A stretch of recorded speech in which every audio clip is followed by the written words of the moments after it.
country. Craig and I just came back from Israel and Palestine. We were there in March.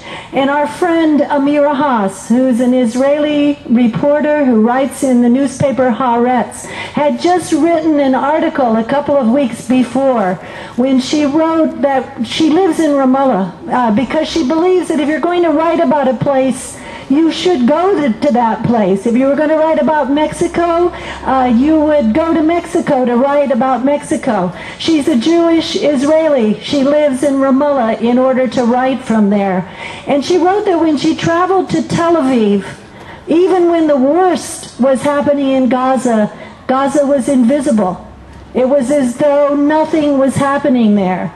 And I think that the same is very true for us here in the United States. It's certainly what we witnessed as well when we were in Tel Aviv. We went to Nazareth, which is an Israeli city, but has a Palestinian population.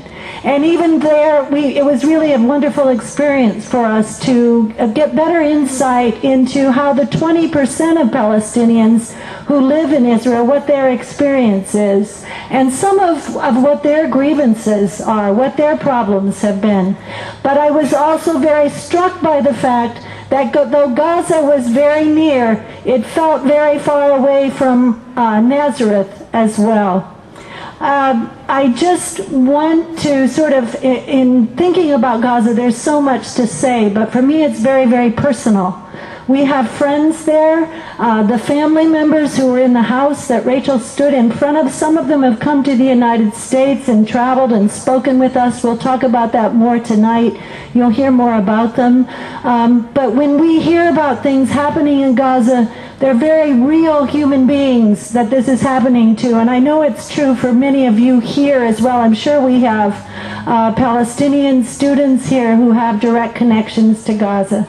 I think we all need to feel those very personal connections. One story that now sticks with me, it comes from our last evening in Israel and Palestine. We were in Ramallah. We gave a talk. We also gave a talk in West Jerusalem where we were invited by Israeli Jews to come and talk to them, because there are people there who are working to find solutions, and that's what we need to be doing here in the United States as well.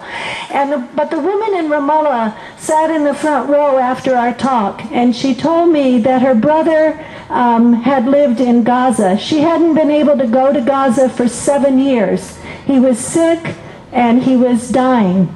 And she asked for permission through the Israeli government and the IDF to be able to go to Gaza. This woman was older than I am, probably in her 70s. She was denied permission to go to Gaza to be with her brother as he was dying. And her question to me, very quietly spoken, was, what threat could I possibly have been? And that was the question that she posed to the IDF as well. And all I could say to her was to acknowledge the inhumanity of that particular instance.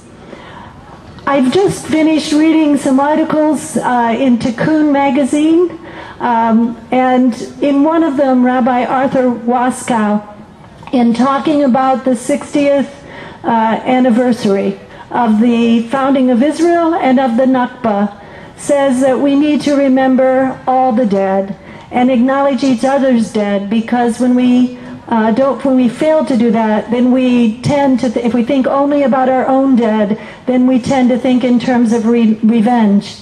I'm happy to see all of the children being acknowledged behind us, and I would just urge those who are dissenting today, I hope, to bring their energies to working together with people here to acknowledge our responsibility here in the United States for all that's going on, and to be part of the solution instead of part of the silencing, part of the problem. Thank you very much, and I look forward to seeing you all tonight.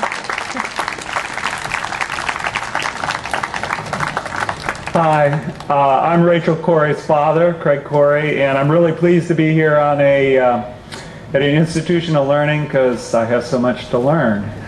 And I just want to say a couple of words about, because this is the 60th anniversary of the Nakba and the founding of Israel, and those two competing stories. And looking back at history, it's it's a new experience to me, really, since Rachel's killing, since, in fact, the memorial for Rachel a week after she was killed, to get spiritual advice from Muslims. But I did at her memorial. There was an imam that talked at her memorial service, and then later I was at dinner with a Muslim attorney, and it's in fact unique, I think, in my experience. I'm sorry, Jim, but to get spiritual advice from an attorney.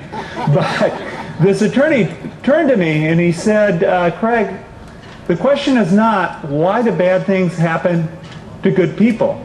The question is, what do good people do when bad things happen? And I think about our recent history. The history of Israel, of course, is all my life. I'm a year older than Israel. I'm a year older than the Nakba.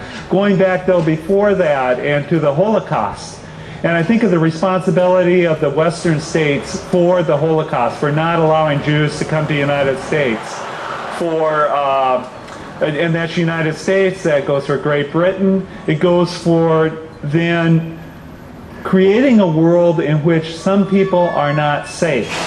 And I don't think that looking back at that history to try to figure out who did what first is particularly helpful. But I think it is helpful then to look and say, what did we promise? Because I was a Gentile then saying, never again. Yet, what about the killing fields in Southeast Asia? What about the continuing killing that goes on and on in Africa, and the genocide that around Sarajevo and other places in this world? And that is during my watch. That is during my lifetime. And yet we let that go on. And that's a desertion of those people who were killed, it seems to me, in the Holocaust. That abandons them once more when we allow other people to be abandoned.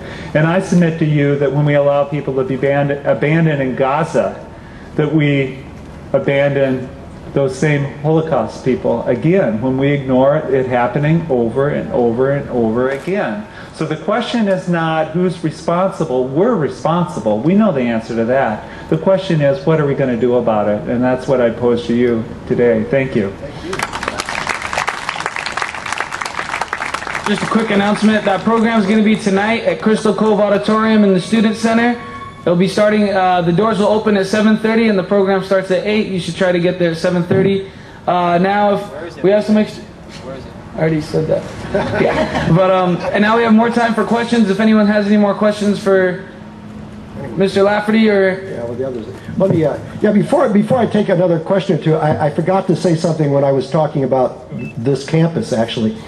I'm now informed, and we're in the process of gathering the evidence, that, and I hope there's some folks here from the administration of this fine institution, that the playing field is not always level here when it comes to the expression of the beliefs that are being expressed this week, as opposed to when contrary views are being expressed.